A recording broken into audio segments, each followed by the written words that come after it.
Bonjour la communauté.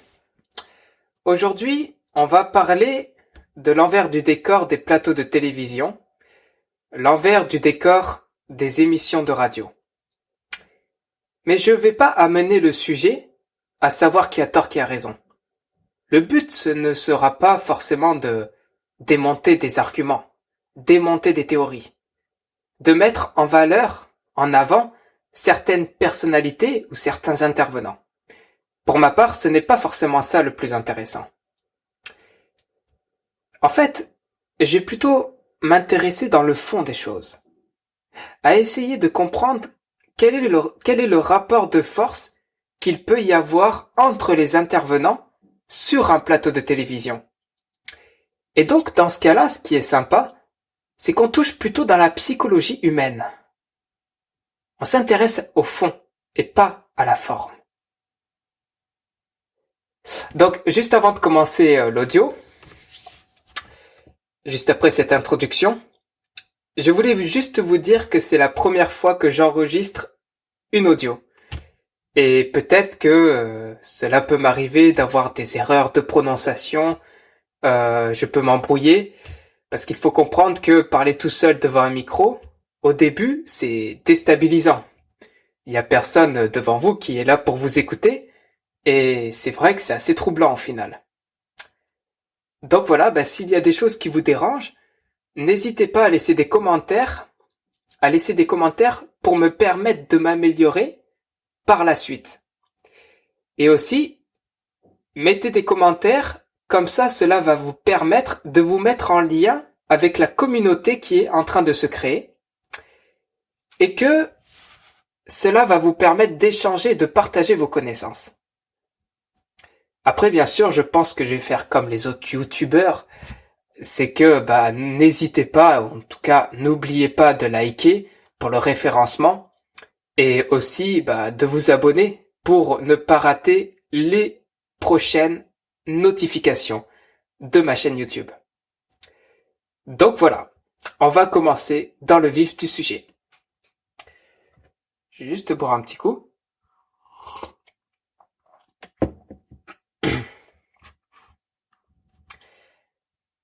En fait, quand je parle de l'envers du décor des plateaux de télévision, c'est que si l'on prend le temps de regarder les écrans et ce qui est dit, c'est-à-dire qu'on prend le temps de regarder les émissions à la télé ou sur YouTube, écouter la radio, etc., je pense que je suis pas le seul à ressentir cela, mais on est très souvent en face de bavardages incessants des intervenants. C'est très souvent récurrent. Et souvent, on écoute cela comme un bruit de fond, sans vraiment y prêter attention. Souvent, vous l'avez certainement remarqué, mais le débat s'envenime.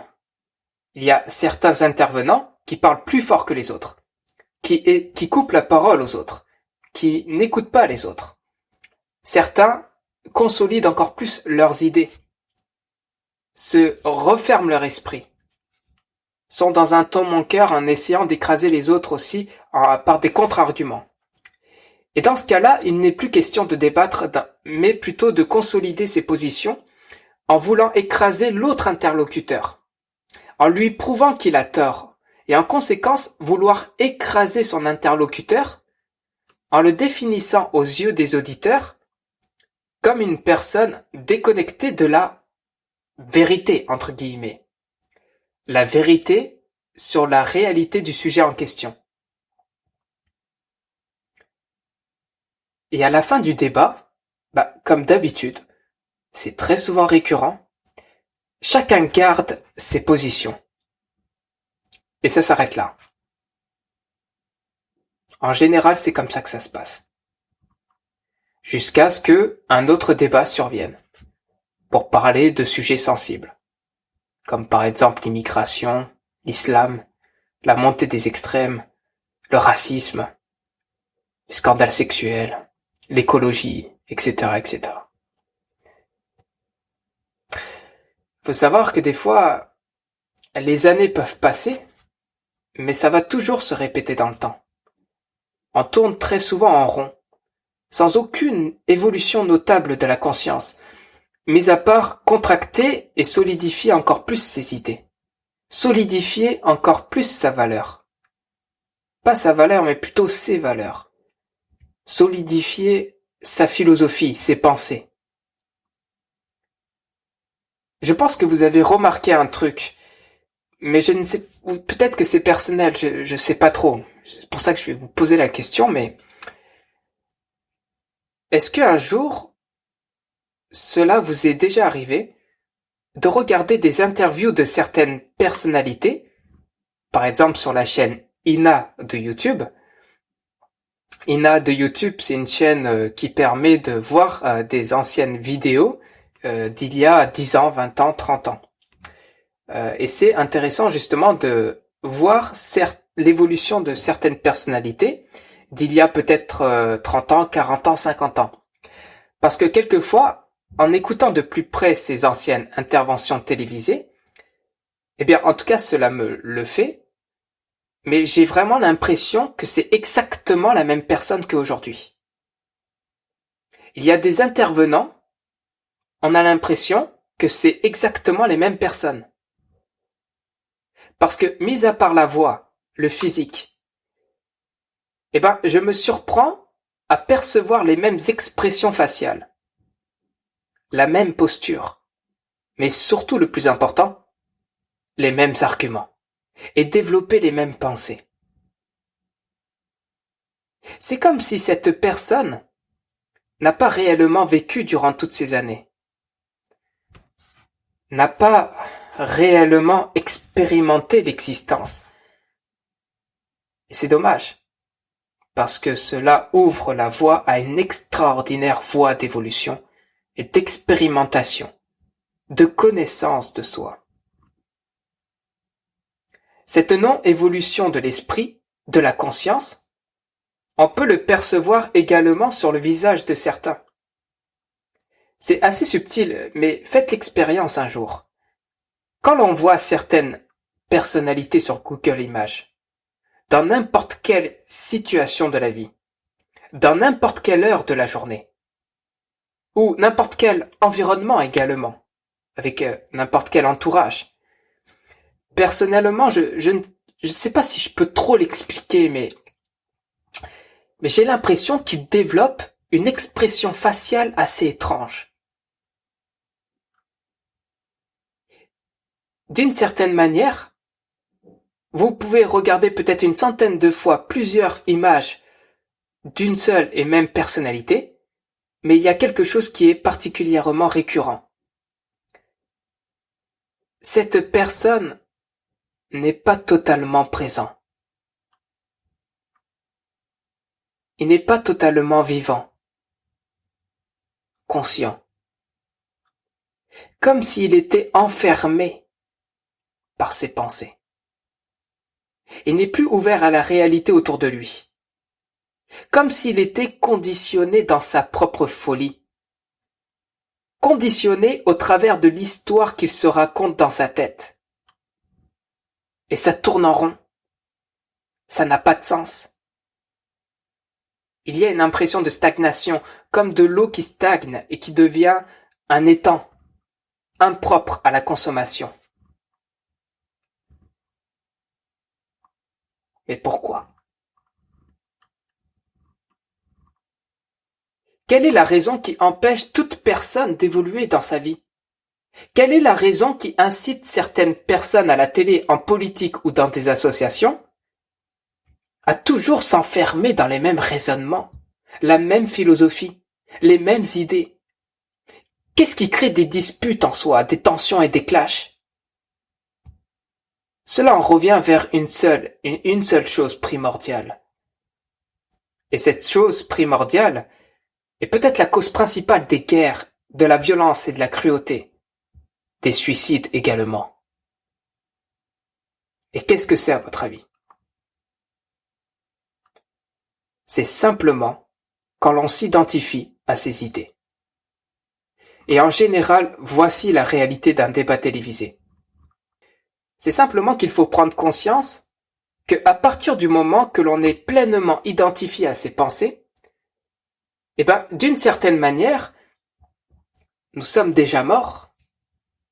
Alors bien sûr, quand j'emploie le mot mort, je ne parle pas de la mort physique, parce que cela n'aurait aucun sens, mais plutôt de la mort de l'esprit. Parce que quelle est la signification de la mort de l'esprit? La mort de l'esprit, c'est simplement quand nous ne pouvons pas utiliser à bon escient son mental pour s'adapter à la situation, mais que, au contraire, c'est le mental qui conditionne notre conscience, qui nous conditionne à nous enfermer dans des paramètres de pensée qui restreignent notre perception de la réalité. Et bon nombre sur les plateaux télé sont les intervenants qui s'identifient à leurs idées, car c'est le mental qui, d'une certaine manière, les a domestiqués, qui domestique leur conscience, leur esprit. Et ceci, par cette identification, laisse l'illusion d'un faux moi égoïque. Mais un faux moi égoïque totalement artificiel. De ce fait, on exprime plus facilement de l'agressivité dans les sujets traités à la télévision, à la radio ou autres, parce que justement, on est limité par ce moi égoïque. On s'identifie à celui-ci. C'est fascinant d'observer le penseur finalement.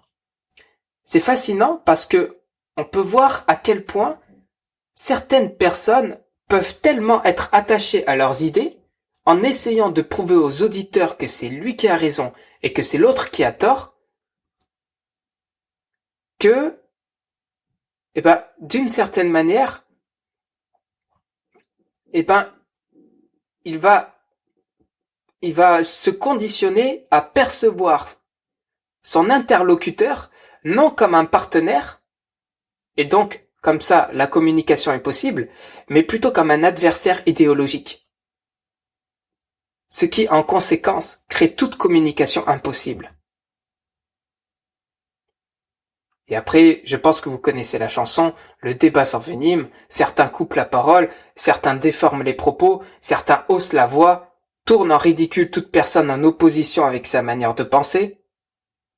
Et certaines personnes sont insultants, quasiment. Le débat télévisé devient un brouhaha absolument indigeste et fatigant, tant les énergies exprimées sont basses et primaires. Mais tout cela est une conséquence de la souffrance au final. C'est une conséquence des tensions intérieures qui créent des tensions sur un plateau télé, qui créent par extension des tensions dans la société. En gros, ce que je veux dire par là, quand je parle de souffrance, c'est que tant que l'on reste dans l'illusion de nos pensées, et que notre véritable nature, l'être, l'esprit, n'a pas de possibilité de transcender, de passer au travers du désordre de notre mental, nous finissons par devenir des juges. Et par nos jugements sur autrui, sur nous-mêmes, on détermine en fonction de son moi égoïque qui a tort, qui a raison, qui est intelligent, qui est stupide. Et ce qui se passe en général dans un débat, c'est cela. Des jugements.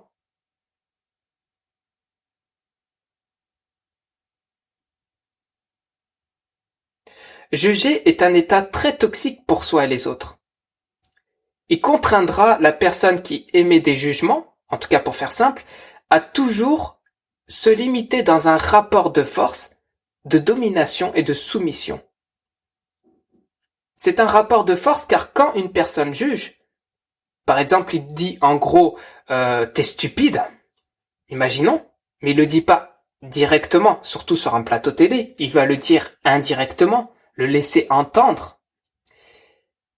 Dans les faits, si on regarde la situation par l'esprit, notre esprit qui va au-dessus des codes et des conventions sociétaux, au-dessus de la pensée, et ben finalement cette insulte se limite à que des sons qui sortent de la bouche d'une personne.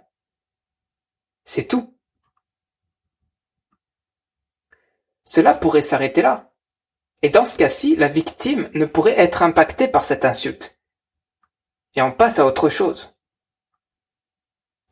Et ben, sur un plateau télé, ce n'est que rarement le cas. Car le désordre mental de l'intervenant qui s'est fait insulter ne peut pas lui permettre de s'identifier à autre chose que à son ego. Il n'existe que par son ego. Et c'est dans ce terreau bien fertile que cela va pouvoir permettre au juge intérieur de germer en lui. Il va donner forme à ces sons de son adversaire, à l'insulte. Il va l'analyser et l'accueillir. Puis, la victime, il va en faire une affaire personnelle.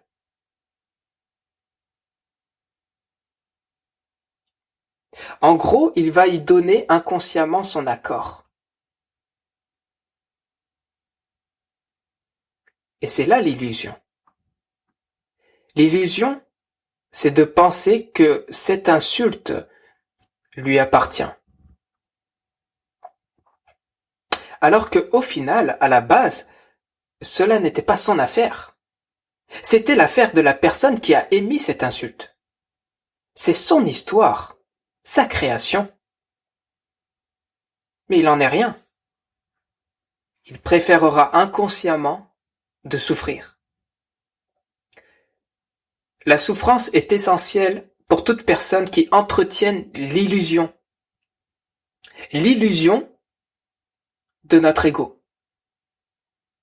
C'est conscient, parce que sans la souffrance, on ne pourrait plus s'identifier à lui.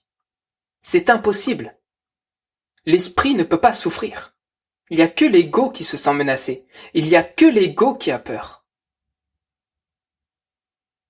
Et sans cette souffrance, on ne s'identifie plus à l'ego. L'ego ne pourrait plus nous domestiquer comme un maître avec son chien, comme un fermier avec son bétail, comme un maître et son esclave. On doit lui obéir au travers de la souffrance pour le faire exister et lui donner le pouvoir de nous contrôler. N'oublions pas qu'un chien attend de son maître qui lui donne un os pour oublier qu'il est enfermé, enchaîné dans sa niche, pour se sentir valorisé. Tout comme bon nombre de personnes qui, à défaut d'avoir pris de la hauteur avec la situation et son interlocuteur qui l'insulte, il va décider de l'insulter en retour, ou le menacer, ou hausser la voix. En conséquence, au lieu qu'il y ait juste un ego qui réagisse en insultant une personne, eh ben là, il y a deux égos qui font face. Il y a deux égos qui rentrent en collision. Et tout cela pourquoi ? Tout cela pour avoir une petite récompense de l'ego qui n'est pas un os, mais un sentiment de valorisation. Mais en vérité, cette personne rendait compte à son juge intérieur. Le juge intérieur, c'est le juge qui se compare aux autres, qui détermine certaines vérités. Cette situation conflictuelle se répète quasiment à chaque fois dans les divers médias et sur les sujets, en particulier les plus sensibles. Alors là, actuellement, c'est Zemmour, là, c'est Éric Zemmour avec la montée des extrêmes droites, l'immigration et l'islam et tout ça, là. Mais après, il faut savoir que dans une autre situation, après, ça ne se passe en général jamais comme ça sur un plateau télé, mais plutôt souvent dans des relations amoureuses, intimes ou amicales. Et ben cette fois, si la personne devant l'interlocuteur après l'insulte, exemple t'es stupide, ben cette personne, au lieu de lui faire face, de l'insulter en retour, de le menacer, eh ben il peut baisser la tête. Et bizarrement, cette personne est tellement en accord avec cette insulte qu'il va décider de s'autodétruire de l'intérieur. et donc lui laisser la possibilité à son interlocuteur de manipuler sa manière de se percevoir dans l'instant.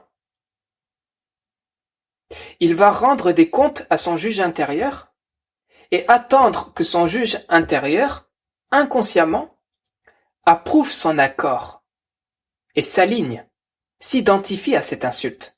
Le fait qu'il est nul, le fait qu'il est stupide. Mais quelle est la logique à l'intérieur de ce processus à votre avis? C'est simplement une question de survie de l'ego encore une fois. On approuve l'insulte et on se soumet à l'agresseur pour inconsciemment se sentir exister.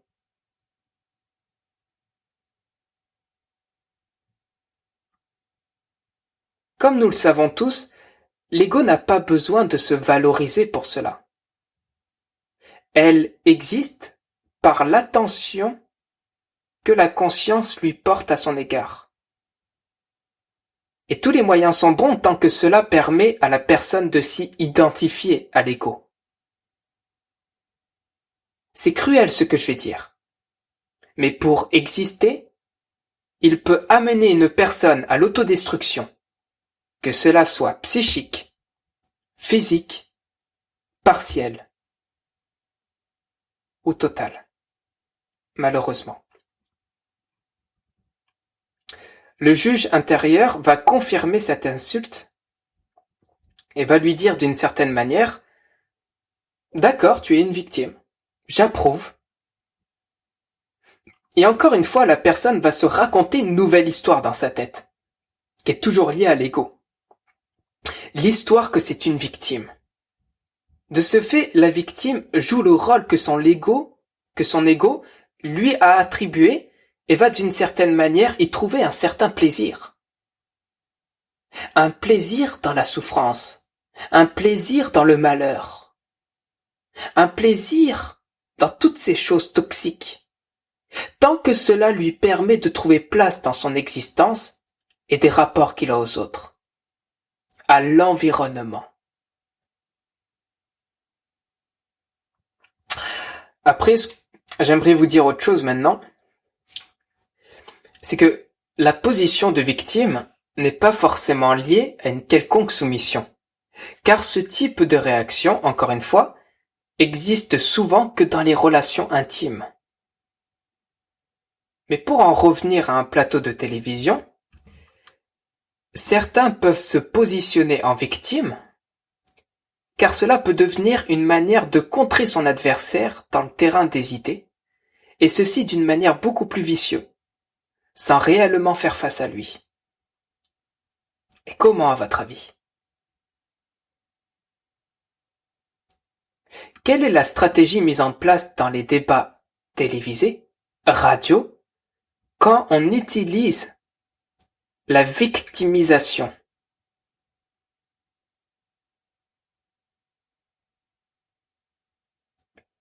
À l'inverse d'utiliser une énergie basée sur la peur, qui se matérialise par un affrontement beaucoup plus frontal fait de menaces et d'insultes, la stratégie de la victimisation, elle a plusieurs fonctions bénéfiques pour reprendre le pouvoir dans un débat idéologique. Celle tout d'abord d'attiser la sympathie des auditeurs et auditrices, téléspectateurs. Car bien sûr, dans l'inconscient collectif, pour faire simple, il faut comprendre que la victime sera toujours perçue comme gentil et le bourreau sera toujours perçu comme méchant. Et on a été conditionné d'une certaine manière, au travers de ce que l'on voit à la télévision, les dessins animés, les contes pour enfants, à percevoir que du fait que la victime est gentille, alors forcément la victime a raison. Forcément la victime est plus intelligent que le bourreau. Forcément la victime a plus d'importance. Forcément la victime a plus de valeur. Forcément La victime dit la vérité. Il vit la vérité. Vous voyez ce que je veux dire? Et donc, ça, c'est une première stratégie. Mais il y a une autre stratégie quand certains se positionnent en victime dans un débat de télévision, excusez-moi. Cela sera également d'utiliser une énergie, mais pas une énergie basée sur la peur. Ça veut dire que cela ne va pas être frontal. Cela ne va pas être des menaces ou des insultes. Mais la victime, sur un plateau télé, pour contrer ses adversaires, les intervenants, il va utiliser une énergie qui est basée sur la culpabilité. Je vais m'expliquer car je ne sais pas si vous voyez ce que je veux dire par là. Mais en gros, cette stratégie, où on se fait passer pour victime, permet de contraindre son adversaire à devoir se justifier d'une parole qu'il a dite, mais qui a été consciemment ou inconsciemment déformée pour aller dans le sens de la victimisation. Vous voyez ce que je veux dire ou pas? En tout cas, c'est souvent quelque chose que j'ai observé dans les débats de télévision, surtout en France, particulièrement en France. Je ne sais pas si vous l'avez observé autant que moi, mais l'exemple le plus parlant est que la victime va le traiter de raciste, ou faire sous-entendre que les paroles qui ont été dites sont racistes. Et je pense que vous comprenez ce que je veux dire par là maintenant. Mais j'ai l'impression que celui qui utilise cette stratégie, qui fait sous-entendre que son interlocuteur est un raciste, il attendra consciemment ou inconsciemment de le voir, son adversaire en tout cas, se justifier.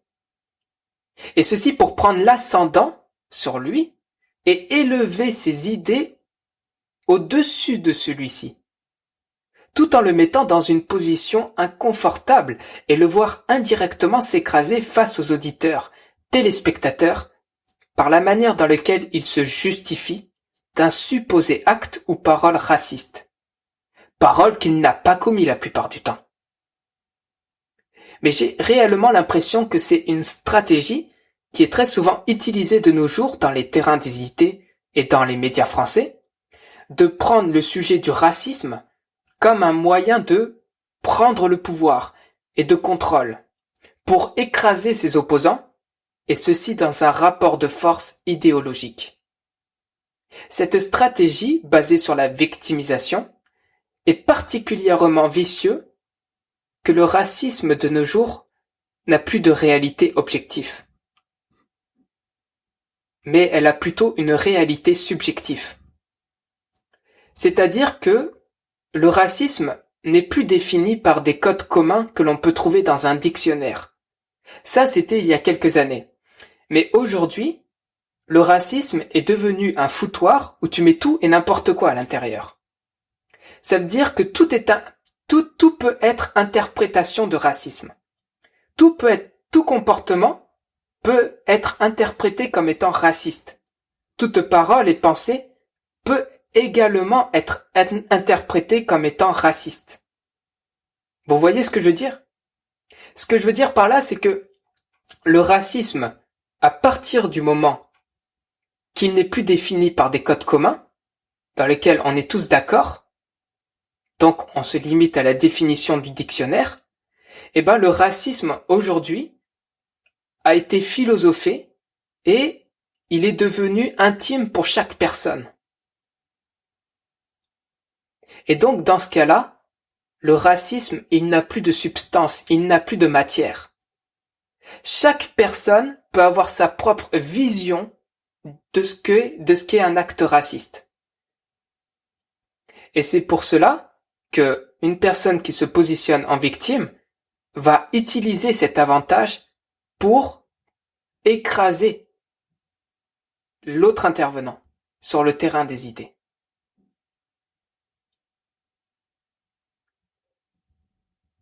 Bref, c'était juste une petite parenthèse. Et ce que je veux dire par là, c'est que il y a souvent, dans un débat de télévision ou radio, un rapport de force qui utilise une énergie liée à la culpabilité, dans lequel le foutoir, c'est le sujet du racisme, et un rapport de force qui utilise une énergie qui est liée à la peur. Et donc souvent, le foutoir, c'est l'immigration. La personne qui utilise une énergie liée à la peur pour prendre l'ascendant dans les débats télévisés, ou même gagner justement des voix pour une élection présidentielle, eh ben, il va très souvent faire le lien entre l'immigration et le terrorisme, l'immigration et l'insécurité, l'immigration et la pauvreté, l'immigration et la décadence culturelle, et la perte des valeurs françaises. Et donc, en opposition à une personne qui va jouer sur la culpabilité, eh ben, celui qui va jouer avec une énergie de peur, il va, en quelque sorte, tout ce qu'il va dire, ça va être une projection temporelle d'un futur qui est hostile et qui est négatif. Vous voyez ce que je veux dire ou pas? Et en quelque sorte, ces deux rapports de force rentrent incessamment en collision, en général en politique, avant chaque élection présidentielle. Vous avez un camp qui utilise une énergie basée sur la culpabilité, l'autre camp en général qui utilise une énergie qui est liée à la peur. Cependant, malgré les différences apparentes de combat idéologique dans notre société, dans les médias et la politique, eh bien en soi, rien ne s'oppose. Rien ne s'oppose. On a l'illusion que les idées de droite s'opposent aux idées de gauche. Absolument pas. On a l'illusion que le communiste s'oppose au libéralisme. Absolument pas. On a l'illusion dans un plateau de télévision que les intervenants sont en désaccord sur certains sujets. Absolument pas. Pourquoi? Car c'est l'illusion de la forme qui nous font penser à une éventuelle opposition. Mais si on passe au travers des idées, si on passe au travers des paroles, au travers des revendications, qu'est-ce qui reste dans le fond, à votre avis? La raison est simple et cela revient à ce que j'ai dit au début de cet audio. Porter un combat idéologique dans un état d'esprit en dessous du niveau de la conscience, c'est une stratégie de l'ego pour que l'on puisse s'identifier à lui. De ce fait, c'est un moyen de contrôle de notre mental pour qu'il puisse prendre l'ascendant sur nous-mêmes et nous maîtriser. Nous contrôler pour conditionner notre personnalité, conditionner notre rapport au monde, pour conditionner notre comportement. C'est une sorte de folie collective, où nous devenons complètement endormis par nos pensées. La pensée qui provient d'un esprit conditionné par notre mental. À cela, on s'oppose à d'autres personnes étant eux-mêmes endormis, étant eux-mêmes perdus dans leur propre folie. Et c'est normal. Les énergies rentrent en collision. Plus on s'oppose aux autres, plus cela permet de contracter et de consolider d'autant plus son moi égoïque. Et c'est là le drame. Car en se perdant dans l'illusion de la forme, c'est-à-dire dans ses propres vérités, dans ses idées, dans ses revendications, eh ben on finit par créer des tensions intérieures de colère, de mépris, de jalousie. Et ces tensions finissent par créer une cassure avec toute personne étant dans une autre folie, endormie dans d'autres convictions idéologiques. Et par extension, cela finit par créer des tensions dans la société qui se matérialisent en guerre, en corruption, en terrorisme, en violence et en souffrance. Tant que l'on reste dans l'illusion de la forme, à penser que ses propres vérités sont plus justes que celles des autres, alors n'oublions pas quelque chose. N'oublions pas que rien en soi n'est séparé. Tout est interdépendant. Toute conviction et comportement négatif de certains se nourrissent des convictions et comportements opposés des autres. Plus les comportements et convictions opposés s'intensifient, plus le comportement et conviction de celui-ci s'intensifie également, pour au final devenir une seule et même entité. Les partis d'extrême droite en France en sont l'exemple le plus flagrant. Leur succès, leur force et l'influence qu'ils ont acquise, c'est également bâti sur l'opposition du reste de la sphère politique sur leur sujet.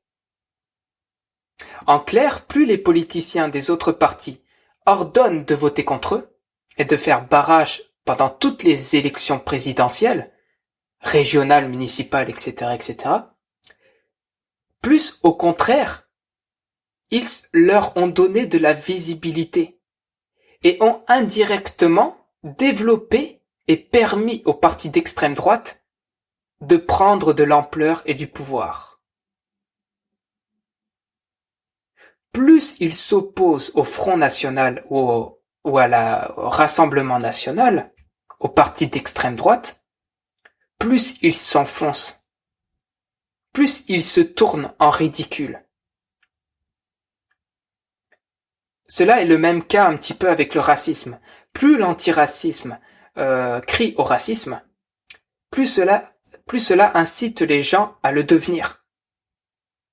Plus cela consolide les personnes qui ont une vision discriminante des rapports aux autres. Ils sont en train de faire exactement la totale opposée de, justement, leur lutte primordiale, qui est la lutte contre les discriminations. Ils sont au contraire en train de donner de l'ampleur aux discriminations, inciter au racisme. Mais pour avoir cette prise de vue, il ne faut pas avoir la tête dans le guidon. Il faut prendre beaucoup de hauteur et voir tous les angles du carré. Ce que je veux dire, c'est très important, c'est que les convictions idéologiques ne sont pas réellement séparées, car dans tous les cas, elles expriment une émotion basée sur la peur. Et la peur engendre de la peur. La peur s'aligne à la peur. Et ceci, on le comprend si l'on va au-dessus des conditionnements de notre mental et de notre ego. C'est pour cela que la prochaine fois que vous écoutez un débat télévisé, vous vous apercevrez assez rapidement la finalité de celle-ci. Des idées qui rentrent en collision, des égos qui se font face, des idées qui se consolident dans chaque camp. Et dans ce cas-là, dans tout ce brouhaha, dans tous ces rapports de force, vous apercevrez assez rapidement que la vraie personne qui est en train de contrôler le débat, ce ne sont en aucun cas les idées des uns et des autres, mais le mental qui enferme leur esprit, le mental qui enferme leur discernement, le mental qui enferme leur compréhension et l'écoute. Et dans ce cas-là, aucune véritable communication n'est possible. Et on tourne en rond, on n'avance à rien. Voilà. Bon ben, je viens de finir cet audio et puis ben merci de m'avoir écouté. Euh, Comme je l'ai dit au début, enfin l'introduction de l'audio, je vous incite à commenter pour vous mettre en lien avec la communauté et surtout, ce qui est le plus important, c'est de partager vos connaissances. Partagez votre vision du monde. Ne prenez en aucun cas tout ce que j'ai dit comme argent comptant. Surtout pas. Surtout pas. En aucun cas, j'ai la vérité suprême. Surtout pas. Je n'ai pas la vérité. On a chacun notre propre vérité, notre propre approche à la situation. Et je serai ravi de lire vos commentaires pour que je puisse également évoluer et que je puisse également ouvrir un petit peu plus mon esprit vers d'autres formes de réflexion et de connaissance. Merci à vous de m'avoir écouté. N'oubliez pas de liker et je vous souhaite tout simplement à la prochaine. Merci à vous. Au revoir.